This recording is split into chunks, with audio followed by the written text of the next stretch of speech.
மக்கள் இந்த ஒரு பதிவில் நம்ம என்ன பார்க்க போகிறோம்னா, இந்த நிகழ்வை அப்படியே தனித்தனியாக பார்த்தா நமக்கு ஒன்றுமே புரியாது. கருவூர் நிகழ்வை நான் முழு டைமென்ஷனில் பார்க்கும்போது எனக்கு சில விஷயங்கள் புரியுது அப்படிங்கிறது இந்த வீடியோவில் நான் சொல்கிறேன். எதை பற்றி புரியுது அப்படின்னு சொல்லி கேட்டிங்கன்னா, ஏன் பனையூர் வீட்டிலேருந்து பட்டணப்பாக்கம் வீட்டுக்கு தலைவர் விஜய் அவர்கள் போனாங்கன்னா, வெடிகுண்டு மிரட்டல் அப்படிங்கிறது பனையூர் வீட்டில் விடுக்கப்பட்டது. ஸோ அந்த பாம்ப் ஸ்குவாட் ஃபுல்லாக வீடை முழுக்க சோதனை பண்ணணும் அப்படிங்கிறதுக்காண்டி தலைவர் விஜய் அவர்கள் வேறு பக்கம் மாறி போயிருக்காங்க. அதனால தான் இங்கே இருக்கக்கூடிய போலீஸ் பாதுகாப்பு அங்கேயும் கொடுக்கப்பட்டுச்சு. இது நம்பர் 1. சரி, அதில் 11 மணி நேரம் தலைவர் விஜய் அவர்கள் ஆலோசனை பண்ணாங்க அப்படிங்கிற தகவலை பார்த்துருப்பீங்க. 11 மணி நேரம் தலைவர் விஜய் அவர்கள் என்ன ஆலோசனை பண்ணாங்க, அவருக்கு முன்னாடி இருக்கக்கூடிய தகவல்கள் எப்படிப்பட்டதாக இருக்குது, ஏன் ஒரு நபர் ஆணையம் அப்படிங்கிற விஷயத்தை பற்றி நம்ம பேச வேண்டியது இருக்குது, ஏன் சிபிஐ விசாரணை கேட்குறோம், ஏன் இன்னும் கரூருக்கு போகாமல் இருக்காங்க, பொதுச் செயலாளர் என்னானவர்கள் கைது செய்யப்படுவாங்களா, சமூக ஊடகத்தில் கருத்து பரவுட அத்தனை பேர் மேலே வழக்கு பாயும் சொல்கிறாங்களே, இதை எப்படி எதிர்கொள்ள போகிறாங்க அப்படின்னு சொல்லி ஏராளமான சந்தேகங்கள், ஏராளமான கருத்துக்கள் இது முன்னாடி இருக்குது. இதை பற்றி ஒரு தாவேக்கா தோழர்களுக்கு நான் மறுபடியும் சொல்கிறேன், தாவேக்கா தோழர்களுக்கு ஒரு தெளிவு கொடுக்கறதுக்காண்டி எனக்கிட்ட இருக்கக்கூடிய சில டேட்டாஸை, சில தகவல்களை நான் உங்கள்கிட்ட ஷேர் பண்ணிக்கணும்னு நினைக்கிறேன். ஒன்றா தெளிவாக நம்ம பார்க்கலாம். வணக்கம், வாங்க பதிவுக்குள்ளே போகலாம். இப்போ முதல் விஷயம் மக்களே, நேற்று தினம் பார்த்துருப்பீங்க எஃப்ஐஆர் காப்பியில் வரக்கூடிய தகவல்கள் அத்தனையுமே பார்த்துருப்பீங்க. தலைவர் விஜய் அவர்களோட 11 மணி நேரம் ஆலோசனையில் ஃபஸ்ட்டு எனக்கு மிக முக்கியமான விஷயத்தை நான் உங்கள்கிட்ட ஷேர் பண்ணிக்கணும்னா, அது நீதிமன்றம். நம்ம நீதிமன்றம் போகிறத நம்ம ரெண்டாவது பேசுவோம். நமக்கு முன்னாடி சில பேர் நீதிமன்றம் போயிருக்காங்க. 2 விதமான வழக்குகள் நீதிமன்றத்தில் நமக்கு எதிராக இருக்குது. என்னால் புரிஞ்சுக்க முடியுது. ஒரு வழக்கு பார்த்தீங்கன்னா தமிழக வெற்றி கழகத்தோட அங்கீகாரத்தை ரத்து பண்ணணும் அப்படிங்கிற ஒரு வழக்கு நீதிமன்றத்தில் இருக்குது. இன்னொன்று மிக முக்கியமான வழக்கு என்னன்னு சொல்லி கேட்டிங்கன்னா, 41 பேர் பாதிக்கப்பட்டிருக்காங்கல்ல, இறந்து போயிருக்காங்கல்ல, அந்த 41 பேரில் ஒரு குடும்பத்தை சேர்ந்த ஒருத்தர் நீதிமன்றத்தை அணுகியிருக்காரு. எங்களுக்கு நீதி கிடைக்கும் வரை விஜய் அவர்கள் சுற்றுப்பயணம் மேற்கொள்ளக்கூடாது அப்படின்னு சொல்லி ஒரு வழக்கு ஒன்று போட்டிருக்காங்க. விஜய் அவர்கள் சுற்றுப்பயணத்துக்கு இடைக்கால தடை விதிக்கணும் அப்படிங்கிற ஒரு ஆங்கிளில் அவர் நீதிமன்றம் போயிருக்கார். இதை தாண்டி நம்மளும் நீதிமன்றம் போயிருக்கோம். நம்ம நீதிமன்றத்துக்கு 3 ஆங்கிள் கண்டி போயிருக்கோம். ஒன்று, இந்த விஷயத்தை சிபிஐ விசாரிக்கணும் அப்படிங்கிறது முதல் ஆங்கிள். ரெண்டாவது பார்த்தீங்கன்னா, இருக்கக்கூடிய கடைகளில் இருக்கக்கூடிய சிசிடிவி ஃபுட்டேஜ், அங்கே அந்த சரௌண்டிங்ஸில் கரூரில் தலைவர் விஜய் அவர்களோட சுற்றுப்பயணத்தில் எங்கெங்கே சிசிடிவி ஃபுட்டேஜ் இருக்கோ அந்த பகுதிகளில் அது எதுவுமே அழிக்கக்கூடாது, எல்லாத்தையும் சேஃப்டி பண்ணணும் அப்படிங்கிறது ரெண்டாவது விஷயம். மூணாவது மிக முக்கியமானது, தலைவர் விஜய் அவர்கள் பார்த்தீங்கன்னா அந்த பகுதிக்கு, அதாவது பாதிக்கப்பட்டவங்களை சந்திக்கிறதுக்கு சில விஷயங்களை காவல்துறை ஏற்பாடு பண்ணி கொடுக்கணும், முழுமையாக ஒத்துழைக்கணும் அப்படிங்கிற ஒரு விஷயத்தை கேட்டு தமிழக வெற்றி கழகத்தோட ஆதவ் அர்ஜுனா அவர்கள் சார்பில் நீதிமன்றத்தில் வழக்கு ஃபைல் பண்ணியிருக்காங்க. நம்ம 3 விஷயத்தை கேட்டிருக்கோம். நமக்கு எதிராக 2 விஷயங்கள் நீதிமன்றத்தில் வழக்கு போட்டிருக்காங்க அப்படிங்கிறது நான் இங்கே பதிவு செய்கிறேன். நேற்று இந்த வழக்கு ஏன் ஹியரிங்க்கு வரல அப்படின்னு கேட்கும்போது, நேற்று ஹியரிங்க்கு வர்றதா சொல்லியிருந்தாங்க, கன்ஃபார்ம் எதுவும் பண்ணலை. ஏன்னா நீதிமன்றம் ஆல்ரெடி தசரா விடுமுறை அப்படிங்கிற காலகட்டத்தில் இருக்குது. இந்த வழக்கு வெள்ளிக்கிழமை அன்னைக்கு ஹியரிங்க்கு வரும். வெள்ளிக்கிழமை நம்ம தரப்பு வாதத்தை நம்ம முன்வைப்போம், அவங்க தரப்பு வாதத்தை அவங்க முன்வைப்பாங்க. ரெண்டையும் பார்த்துட்டு நீதிபதி ஒரு தற்காலிகமான ஒரு தீர்வு கொடுப்பார் அப்படிங்கிறது நம்ம முன்னாடி இருக்கக்கூடிய தகவலாக இருக்குது. 3 விஷயத்தில், அதாவது சிபிஐ விசாரணையாக இருக்கட்டும், அதை தாண்டி கேமரா விஷயங்களை பாதுகாக்கணும் இருக்கட்டும், தலைவர் விஜய் அவர்கள் கரூர் போகிறதுக்கு முறையாக ஏற்பாடு பண்ணி தர்றதா இருக்கட்டும், இது 3ல் ஏதோ ஒரு விஷயத்திலேயாவது ஒரு நல்ல விஷயம் நீதிமன்றத்தில் நடக்கும் அப்படிங்கிறது தாவேக்கா தரப்பு மிக தீவிரமாக எதிர்பார்க்குறாங்க அப்படிங்கிறது என்னுடைய முதல் பாயிண்டாக இருக்குது. இப்போ ரெண்டாவது, ஏன் நம்ம சிபிஐ விசாரணை கேட்குறோம், சிபிஐ விசாரணை கேட்க வேண்டிய அவசியம் என்ன இருக்குது அப்படின்னு கேட்குறவங்களுக்கு நான் சில தகவல் சொல்கிறேன். இப்போ ஒரு நபர் ஆணையம் அப்படிங்கிற ஒருத்தவங்களை போட்டு விசாரிச்சுக்கிட்டு இருக்காங்கல்ல, இது ஒரு பக்கம் தள்ளி வச்சுருங்க.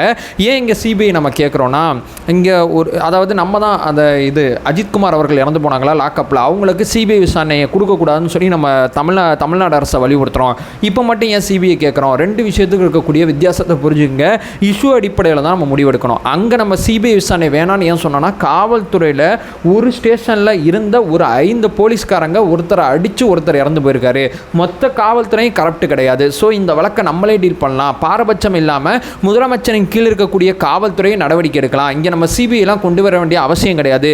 தனக்கு கீழே இருக்கக்கூடிய காவல்துறையை முதலமைச்சர் நம்ப மாட்டாரா? ஒரு ஸ்டேஷனில் நடந்த குற்றத்துக்கு மொத்த காவல்துறையும் நம்பாமல் இருக்கிறதா, அல்லது மொத்த காவல்துறையும் இப்படி தான் செயல்படுவாங்க அப்படிங்கிற ப்ராஜெக்டில் நம்ம போகிறது சரியாக இருக்காது அப்படின்னு சொல்லி தான் நம்ம அந்த இடத்துல சிபிஐ விசாரணை கேட்கல. பட் இந்த இடத்துல ஏன் நம்ம சிபிஐ விசாரணை கேட்குறோம்னா, இந்த இடத்துல மாவட்ட நிர்வாகம், தமிழக வெற்றி கழகத்தோட தொண்டர்கள் ஒரு பக்கம் இருக்காங்க, பொதுமக்கள் ஒரு பக்கம் இருக்காங்க, மாவட்ட நிர்வாகம் ஒரு பக்கம் இருக்குது, காவல்துறை ஒரு பக்கம் இருக்குது, உளவுத்துறை ஒரு பக்கம் இருக்குது. இத்தனை ஆங்கிள்லையுமே இதில் சில விஷயங்களை நம்ம திங்க் பண்ணி பார்த்தா ஏதோ சம்திங் ராங்காக இருக்குது. இத்தனை விஷயங்களே விசாரிக்கணும், இதில் ஒரு மர்மம் இருக்குது. அதாவது அந்த பையனை அடித்து கொண்டுட்டாங்க. அடித்து கொன்ன 5 பேர் இவங்க. அந்த விஷயத்தில் அஜித்குமார் அவர்கள் விஷயத்தில் அதை தாண்டி மேலே யாராவது இருக்காங்களா அதிகாரிங்க அப்படிங்கிறது மட்டும்தான் அங்கே செக் பண்ணுமே தவிர அங்கே வேறு எதுவுமே கிடையாது, எந்த விதமான மர்மமும் கிடையாது. ஆனால் இந்த வழக்கில் அப்படி கிடையாது. பல்வேறு விதமான விஷயங்கள், பல்வேறு விதமான மர்மங்கள் இதில் இருக்கிறதா சோஷியல் மீடியாவில் ஏகப்பட்ட வீடியோக்கள், ஏகப்பட்ட ஃபோட்டோஸ் வர ஆரம்பிச்சிருக்கு. ஸோ இதில் எதுவும் மர்மம் இருக்கா, யார் குற்றவாளி அப்படிங்கிறதே இப்போ தெரியாமல் இருக்கு. அதாவது தமிழக வெற்றி கழகத்தை சேர்ந்தவங்களா அல்லது நான் முன்னாடி சொன்னபடி மற்ற பாதுகாப்பு குறைபாடுகள் இதில் இருக்கா, இல்லை இதை தாண்டி காவல்துறையை ஏமாற்றி வேற யாரும் உள்ள வந்துட்டாங்களா அப்படிங்கிற பல்வேறு விதமான கேள்விகள் இது உள்ள இருக்கும்போது தான் சிபிஐ விசாரணை கொடுத்தா நல்லா இருக்கும் அப்படிங்கிறது தமிழக வெற்றி கழகம் எதிர்பார்க்குது. ஏன்னா 5 விதமான விஷயத்தில் நம்ம செக் பண்ண வேண்டியது இருக்குது. நிறையா டிபார்ட்மெண்ட்டை நம்ம ஃபுல்லாகவே பார்க்க வேண்டியது இருக்குது. அரசு தரப்பையும் ஃபுல்லாகவே பார்க்க வேண்டியது இருக்குன்னு ஃபீல் பண்ணுறதுனால தமிழக வெற்றி கழகத்தோட வழக்கறிஞர் அறிவழகன் அப்படிங்கிறோட பேட்டியை நம்ம கூர்ந்து கவனித்து பார்க்கும்போது இத்தனை ஆங்கிள் இதில் இருக்கிறதுனால மேபி சிபிஐ விசாரணை கேட்கலாம் அப்படிங்கிறது என்னுடைய 2வது பாயிண்டாக இருக்குது. இப்போ 3வது, இந்த விஷயத்தை பார்த்தீங்கன்னா 2 தரப்பாக விசாரிக்கிறாங்க. ஒருத்தர் ஒரு நபர் ஆணையம் அப்படிங்கிறவங்க விசாரிச்சுக்கிட்டு இருக்காங்க ஒரு பக்கம், இன்னொன்று பக்கம் பார்த்தீங்கன்னா காவல்துறை ஒரு பக்கம் விசாரிச்சுக்கிட்டு இருக்கு. கூடுதல் எஸ்பி ஒருத்தரை போட்டு விசாரிச்சுக்கிட்டு இருக்காங்க. இந்த ஒரு நபர் ஆணையம் என்ன பண்ணுவாங்கன்னா பரிந்துரைகள் கொடுப்பாங்க. இந்த மாதிரி இருக்குங்க, அந்த மாதிரி இருக்குது, இந்தந்த விஷயங்கள் நடந்ததுனால இந்த விஷயம் நடந்திருக்கு அப்படின்னு சொல்லி ஒரு நபர் ஆணையம் பரிந்துரைகள் கொடுப்பாங்களே தவிர யாரையுமே அவங்களால அரெஸ்ட் பண்ண முடியாது, கஸ்டடியில் எடுக்க முடியாது. இந்த மாதிரி அதிகாரங்கள்லாம் ஒரு நபர் ஆணையத்துக்கு கிடையாது. ஒரு நபர் ஆணையம் முழு இஷ்யூவை பார்த்துட்டு இதுதாங்க இஷ்யூன்னு சொல்லி அரசு தரப்புக்கு ஒரு அறிக்கை மட்டும்தான் சப்மிட் பண்ணுவாங்க. பேரலாக பார்த்தீங்கன்னா காவல்துறை இந்த வழக்கை விசாரிக்கும் போது 6 தனிப்படை போட்டு இந்த வழக்கை காவல்துறை விசாரிக்குது. அதில் தான் நம்மளுடைய மாவட்ட செயலர் ஒருத்தரை கைது பண்ணியிருக்காங்க. பொதுச் செயலர் மேலே கைது நடவடிக்கை பாயுமா, சிடிஆர் அண்ணா மேலே கைது நடவடிக்கை பாயுமா அப்படிங்கிற பல்வேறு விதமான கேள்விகள் நம்ம முன்னாடி இருக்குது. ஏன்னா இதோட எஃப்ஐஆர் காப்பி அத்தனையுமே நம்ம படித்து பார்த்தா எஃப்ஐஆர் காப்பியில் குறிப்பிடப்பட்ட தகவல் அத்தனையுமே பார்க்கும்போது இதில் எந்தெந்த பிரிவின் கீழ் வழக்கு பதிவு பண்ணியிருக்காங்க அப்படிங்கிற தகவல் அத்தனையுமே பார்க்கும்போது மேபி வாய்ப்பு இருக்குது பொதுச் செயலாளர் மேலே கைது நடவடிக்கை நடக்கவோ, சிடிஆர் அண்ணா மேலே கைது நடவடிக்கை நடக்கவோ வாய்ப்பு இருக்குது. இதையும் நம்ம கொஞ்சம் அணுக வேண்டியது இருக்குது, பார்க்க வேண்டியது இருக்குது அப்படிங்கிறது நம்ம முன்னாடி இருக்கக்கூடிய 3வது மிக முக்கியமான தகவல். எஃப்ஐஆர் காப்பியை படித்தவங்களை அதை படித்த அத்தனை பேருக்குமே தெரியும், முழுக்க தமிழக வெற்றி கழகத்தின் தவறு தான் இந்த தவறு அப்படின்னு சொல்லி தான் காவல்துறை எஃப்ஐஆர் காப்பி எழுதியிருக்காங்க. அது அடிப்படையில் வழக்கு பதிவு செஞ்சுருக்காங்க. அது அடிப்படையில் 6 தனிப்படை அமைச்சிருக்காங்க. அதில் ஒரு தனிப்படை மாவட்ட செயலர் ஒருத்தர் இருப்பார்ல, அவர் அரெஸ்ட் பண்ணிட்டாங்க. அடுத்தடுத்த விஷயங்களை தனிப்படை அடுத்தடுத்து முன்னேறி போகும்போது சில பேர் புதுச்சேரியில் இருக்காங்க அப்படிங்கிற தகவலையும் சொல்கிறாங்க. இந்த மாதிரி ஆங்கிள் எல்லாத்தையும் நம்ம செக் பண்ணி பார்க்கும்போது பொதுச் செயலாளரும் கைது செய்கிறதுக்கு வாய்ப்பு அதிகமாக இருக்குது அப்படிங்கிறது 3வது மிக முக்கியமான தகவலாக இருக்குது. இப்போ 4வது, சமூக வலைதளங்களில் வீடியோக்கள் வெளியிட்டால் கைது அப்படிங்கிற மாதிரி பல்வேறு விதமான செய்திகளை என்னால் பார்க்க முடிஞ்சு அப்படின்னு கேட்குறவங்களுக்கு நான் ஒரு விஷயத்தை டீட்டெயிலாக சொல்லிடுறேன். ஆமாம், அப்படி ஒரு செய்தி போயிட்டுருக்கு. 25 பேர் மேலே அரெஸ்ட் பண்ணியிருக்காங்க. எனக்கு தெரிஞ்சு 3 பேர் யார் கைது செய்யப்பட்டிருக்காங்க அப்படிங்கிற தகவல் தெரியுது. 2 பேர் பார்த்தீங்கன்னா தாவேகா தோழர்கள், ஒருத்தர் பார்த்தீங்கன்னா பிஜேபிக்காரர் அப்படிங்கிறத புரிஞ்சுக்க முடியுது. ஆனால் இங்கே சமூக வலைதளங்களில் யாருமே எனக்கு தெரிஞ்ச அவதூறு பரப்பல. இந்த மாதிரி ஃபுட்டேஜ்லாம் இருக்குது, இதெல்லாம் எங்கே காமிக்கிறதா உங்களுக்கு தெரியாமல் சமூக வலைதளங்களில் போட்டு இல்லைங்க இது ஒருத்தரை மட்டும் கார்னர் பண்ணாதீங்க, விஜய் அவர்களை மட்டும் கார்னர் பண்ணாதீங்க, சம்திங் இங்கே வேறு மாதிரி சில விஷயங்கள் நடந்திருக்கு, பாதிக்கப்பட்ட மக்களோட பேட்டிகள்லாம் பார்க்கும் போதெல்லாம் நமக்கு சில விஷயங்கள் புரியுது. சில பேர் தலைவர் விஜய் அவர்களை மட்டும் குறை சொல்கிறாங்க, சில பேர் அங்கே இருக்கக்கூடிய யதார்த்தத்தையும் பதிவு செய்கிறாங்க. சரி, இந்த மாதிரி விஷயங்கள்லாம் நம்ம எங்கே போகிறது? இந்த photos, videos, evidence, drone shot, இதெல்லாம் அரசு தரப்புக்கு இந்த விசாரணையை இன்னும் கொஞ்சம் நல்லா பண்ணுறதுக்கும் வேகமாக பண்ணுறதுக்கும் இந்த ஃபோட்டோஸ், வீடியோஸ், எவிடன்ஸ்லாம் நிச்சயமாக அவங்களுக்கு ஹெல்ப்ஃபுல்லாக இருக்கும். இதெல்லாம் இங்கே வந்து கொடுங்க, சமூக வலைதளத்தில் பரப்பாதீங்க, தேவையில்லாத பதட்டத்தை உருவாக்காதீங்க. இந்த ட்ரோல் ஃப்ரீ நம்பரை கால் பண்ணுங்கள் அல்லது உங்களுடைய லோக்கல் போலீஸ் ஸ்டேஷனை கால் பண்ணுங்கள். ஏதோ ஒன்று பண்ணிவிட்டு இந்த தடையை போட்டிருக்கலாம் அப்படிங்கிறது எனக்கு மனசில் படுது. அப்போ எங்கே தாங்கிட்ட இருக்கிற ஆதாரத்தை அந்த சமூக வலைதளத்தில் பரப்பக்கூடிய நபர் பரப்புகிறாங்கன்னா எங்கே பரப்புறதுன்னு தெரியாமல் தான் அங்கே பரப்புகிறாங்க. இதனால் சமூக பதற்றம் உருவாகிருக்கு அப்படிங்கிற ஒரு தோற்றத்தில் 25 பேரை இது மேலே வந்து கைது பண்ணியிருக்காங்க. கைது பண்ணுறதுக்கு வாய்ப்பு இருக்குன்னு சொல்கிறாங்க.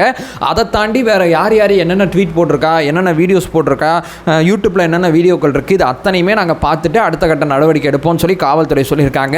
இந்த வீடியோ மூலமாக நான் அவங்கள்ட்ட என்ன கேட்டுக்கிறேன்னா, அப்போ இருக்கிறத எங்கே சப்மிட் பண்ணணும் அப்படிங்கிற ஒரு விஷயத்தை சொல்லிவிட்டு நீங்கள் இதை பண்ணியிருந்தீங்கன்னா கூட இது ஒரு ஃபேர் அண்ட் ஆஃப்.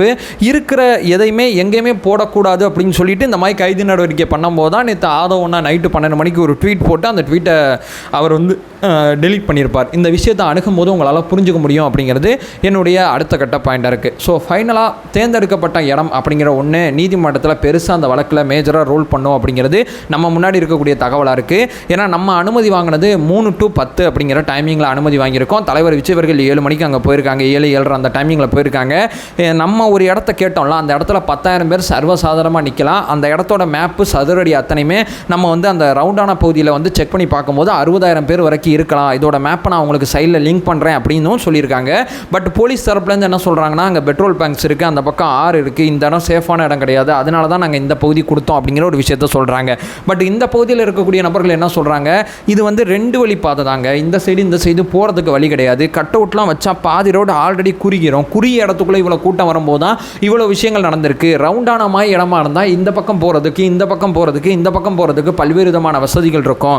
மேம்பாலம் போகிறாங்க, பங்கு பக்கத்தில் போகிறாங்கன்னா அதை மட்டும் காவல்துறை அவாய்ட் பண்ணியிருந்தாங்கன்னா ரவுண்டான மாதிரி ஃப்ரீயான இடத்துல இருந்தால் களைஞ்சு போகிறதுக்கும் உள்ளே வர்றதுக்கும் வெளியே வர்றதுக்கும் ஏராளமான வழிகள் இருக்குது அப்படிங்கிறது தமிழக வெற்றி கழகத்தை சேர்ந்தவங்க சொல்லக்கூடிய தகவலாக இருக்குது. காவல்துறை வந்து ரவுண்டான ரொம்ப சென்சிட்டிவான இடம் அப்படிங்கிற விஷயத்த காவல்துறை சொல்கிறாங்க. பட் இந்த இடம் தேர்ந்தெடுக்கப்பட்ட இடத்துல காவல்துறை பண்ணது கரெக்டாக, தமிழக வெற்றி கழகம் கேட்ட இடம் கரெக்டாக அப்படிங்கிறது நீதிமன்றத்தில் மேஜராக ரோல் பண்ணோம் அப்படிங்கிறத நம்மளால் புரிஞ்சுக்க முடியுது. ஸோ தலைவர் விஜய் அவர்கள் முன்னாடி இருக்கக்கூடிய தகவலை பார்த்தா சமூக வலைதளங்களில் கைது செய்யப்படுறவங்கள பாதுகாக்க வேண்டிய பொறுப்பு இருக்குது, நம்மளுடைய கட்சி நிர்வாகிகளை பாதுகாக்க வேண்டிய பொறுப்பு இருக்குது, கரூர் போகிறதுக்கான பொறுப்பு இருக்குது. கரூர் போய் தான் இழப்பீடு கொடுப்பேன் அப்படின்னு சொல்லி தான் இப்போ வரைக்கும் அவர் இழப்பீடு எதுவுமே அறிவிச்ச இழப்பீடுகள் எதுவுமே கொடுக்காமல் இருக்கார். ஸோ தனக்கு முன்னாடி பல்வேறு விதமான விஷயங்கள் அவர் முன்னாடி இருக்குங்கிறது அவருக்கு நல்லா தெரியும். நம்ம டேபிள் முன்னாடி இருக்கக்கூடிய தகவல்களை வச்சு நம்ம முடிவெடுக்க வேணாம். அவர் டேபிள் முன்னாடி இன்னும் ஏராளமான தகவல்கள் இருக்குது, அது எதுவுமே நம்ம முன்னாடி வரல. அதனால தான் நம்ம இந்த விஷயத்தில் ரொம்ப ஆக்வர்டாக ரொம்ப கோவமாக கருத்துக்கள் தெரிவிக்கிறீங்க. ஸோ இதெல்லாம் அவர் யோசிச்சுட்ருக்கார், பார்த்துட்ருக்கார் அப்படிங்கிறது எனக்கு சொல்லணும்னு தோணுச்சு. அதுதான் இந்த வீடியோவில் நான் சொல்லியிருக்கேன். அதை சொல்லிட்டு இந்த வீடியோ நான் எண்ட் பண்ணிக்கிறேன். நம்ம சேனலை ஃபர்தராக ஃபாலோ பண்ணிங்கன்னா பொலிட்டிக்கல் சார்ந்து மிக முக்கியமான பல்வேறு விதமான விஷயத்தை நம்ம பேசிகிட்டு இருக்கோம். டிவிக்கு சார்பாக ஏராளமான விஷயத்தை நம்ம பேசிகிட்டு இருக்கோம். நம்மளோட ஒரே நோக்கம் அறியாமை அகற்ற வேண்டும், அறியாமை அகற்றப்பட வேண்டும். Thank you so much.